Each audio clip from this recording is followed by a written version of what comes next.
Go on, go on. Go on. Well done, mate. Just caught at the right time.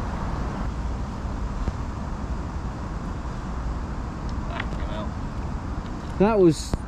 I just managed, when it clicked, I got it just at the right time. That lock's a bit full. And this is the lock that's supposed to be closed today, but isn't. Well, not yet anyway. It's one of those things where CRT says, oh, the lock's going to be closed or this, that and the other. I'm, being a military bloke, I'm expecting it at, let's say, 8 o'clock, padlocked, workers here, stuff happening. Nothing. Now, yesterday I couldn't open this gate. Somehow or other Lloyd did. And the reason for that, because I couldn't get any leverage on the other side. I'll show you. As I was pushing against the old lock. It's so easy today. Look at that. How easy is that? But when water was overflowing, you're pushing back all that overflowing water. I needed that. I needed another leverage point there. It didn't happen. Well done, Lloyd, for opening it. Third time, or is it fourth time? Don't know, but we're going towards Weedon. And there's another cold snap coming. But I'm all prepared. Do you know why? I've got the hood.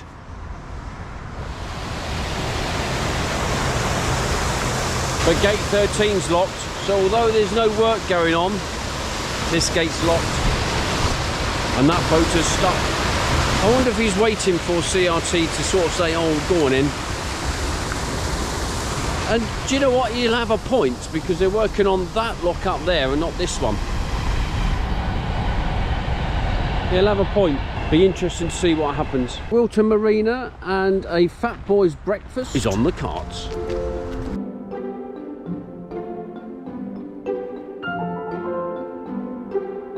Bouncing around means that I'm able to use the boat properly. I quite like it actually. At night time I've been able to do some editing, I've been able to watch some telly, I've been able to have a shower, all those sort of things that you can have when you've got hot water and you've got electricity because you're moving. So much easier. And of course in the summertime when we've got solar, I'll have electricity anyway because the solar produces it. So whilst I've still got travelling to do, this is a great thing. But I'm staying a couple of days at Weedon because hopefully I'm meeting up with a subscriber who's coming to meet me. And I've got some theories on keeping the boat warm that I'm going to share with you once I've done more quantitative analysis. Oh, there's a big word, isn't it? Quantitative. I can't really say it that well. And then I can offer some qualitative analysis along with it. Synthesize all that information and pass it on to you viewers and people that may not know. But there again, there's people that will know and say, mate, have you only just worked that out? Yes, because winter has been a steep learning curve for me. Proper steep. But I still haven't learned that fingerless gloves. Top of your fingers get cold.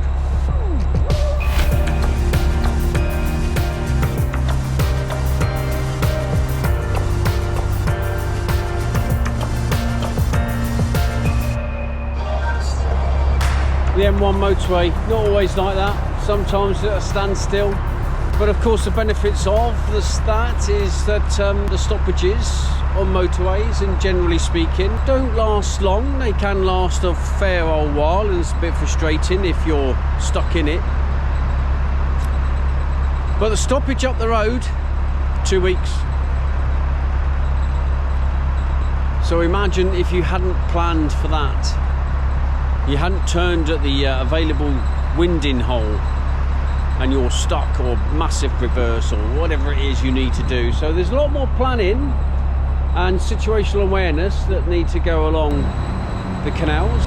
But generally speaking, if you've planned a journey, not that I have planned this one, it's just follow my nose really. But here we go.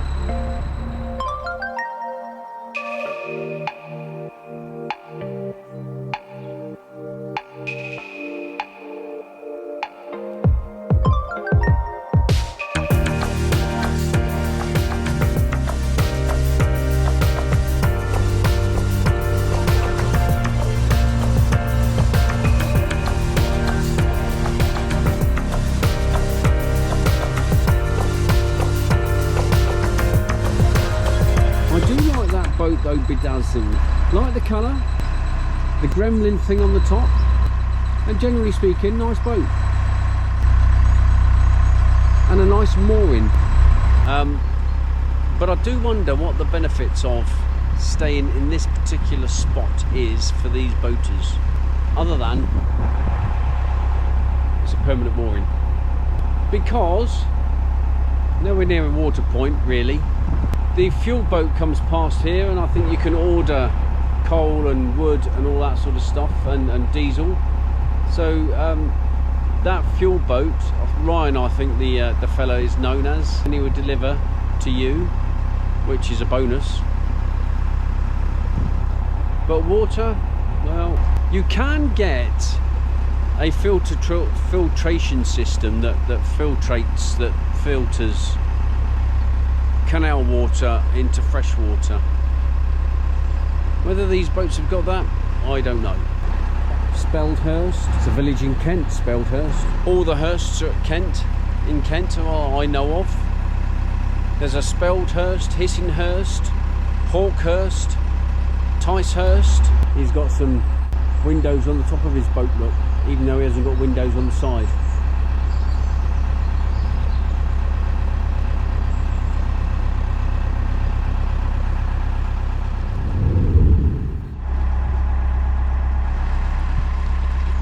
Some family days out on the inland navigators.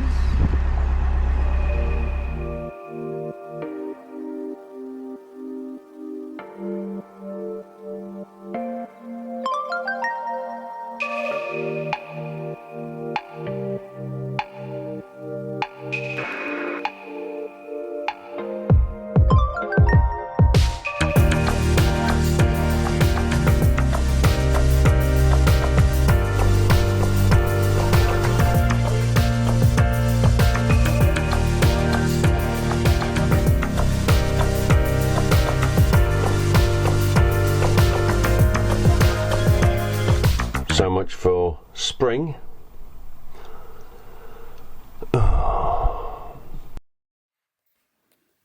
I wanted to do a bit of an experiment, and that is, the boat is now at 20 degrees, which is a reasonable temperature.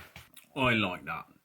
Now, ordinarily, I don't have this part of the boat closed off, but I do today because I wanted to do an experiment, and that door's shut, and it hasn't taken long. It's taken about an hour, 14 degrees to 20 degrees, about an hour. Well, I think, again, you know, that's what it is.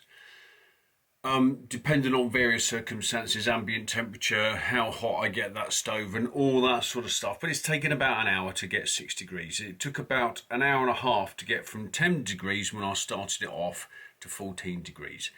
And that's with having all the doors open.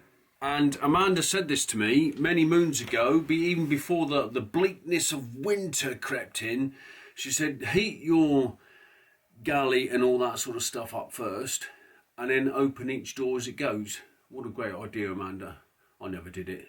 And the reason why I didn't do it is because I didn't want a whole thrust of heat to go to a different part of the boat, and I thought that might cause condensation or something or other, so I never bothered. The downside of that is the cabin, this space here, stays colder for longer. These are the things I'm learning along the way. So in the hour here, it's moved up 6 degrees. Ooh, there's a sharp change in the air. And here, of course, 12. Have I got a dirty face? I've got a dirty face. It's moved down 1.5 degrees in that hour. So, I've opened this door now, and I'm going to keep it open for an hour and see what the temperature does. 25 to 11 or 10:35 in military timings. See you in an hour. At 1:45, 13.5. And you can feel the difference coming through the office already. There's more setup for the time lapse, look. Good use of tins, I hear you say. Yeah, nice one. Yeah. An hour, well, nearly an hour's gone past. 55 minutes, in fact. The results are surprising, and it makes me realise that I'm proper thick. I don't think I paid, well, I know I didn't pay any attention at school. Still got a dirty face. Why have I learnt this at the end? The results. That thing there, you'll see, is still showing 20 degrees. In fact, it's gone up 1 degree. And I've had that door open for an hour. So let's walk through. An hour later, boom, 16.5 degrees. So whilst the temperature in here has gone up by 4.5 degrees in an hour, well, I have to say that's very good. In this part of the boat, it's stayed the same. How does that work? I just don't know. Oh, Amanda, you were right. I mean, this is what experience teaches you, isn't it? So, next year, provided I don't suffer from age concern throughout the year, I'll be heating this part of the boat up by closing that door. And then after it's got to a decent temperature, maybe 20 degrees, I'll open that door and then hopefully the same will work.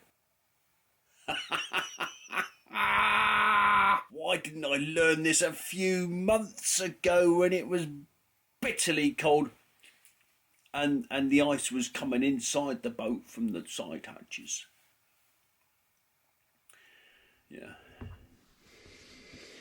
Peter came to see me when I was at Weedon, and I discussed with Peter about usage of coal.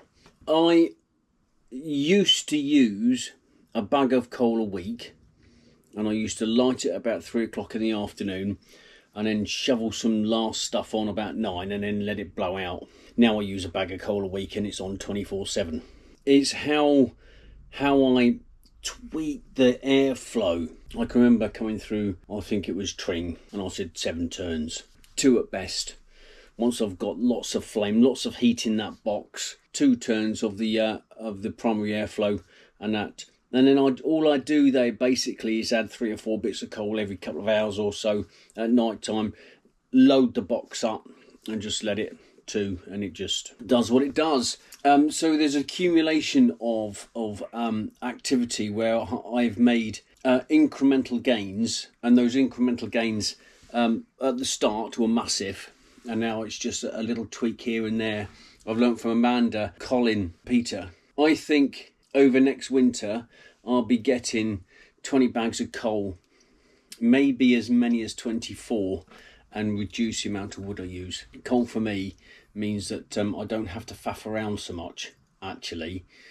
Wood burns too quickly. It has lots of heat into it, and it is good for burning stuff off, but coal is the future for me. Not very eco-friendly, but then you have coal fires that create electricity, coal power stations or whatever it is, so my little bits of coal here isn't really going to make an awful lot of difference. And I suppose all you eco people, well, you just need to have a lithium set up and and just do an electric boat. Okay, let's not get into that fight of how much water is used to create, to draw lithium out of the earth. So nothing's really eco-friendly, really.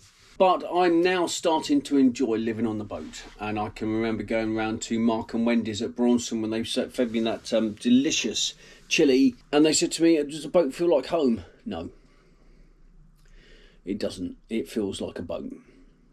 Now I've got the heating squared away, and when I come in from the front doors or the back doors, and that waft of warm air hits you, yes, it starts to feel like home. And I think a lot of people expected when that door was open, there'd be a waft of cold air coming in and there's a waft of warm air going in, and both the temperatures would drop. The fact that this part of the boat stays at 20 degrees is a bit that people go, Canal. I said, yeah, I know. So I think there's a lot of learning I've done throughout the 8 months, and it's taken me 8 months to call this home.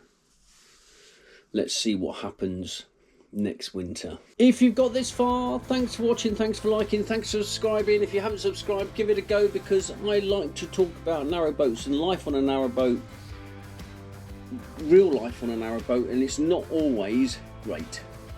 But I won't sensationalise this video or any other video, because I think, well, it's against my ethics, really.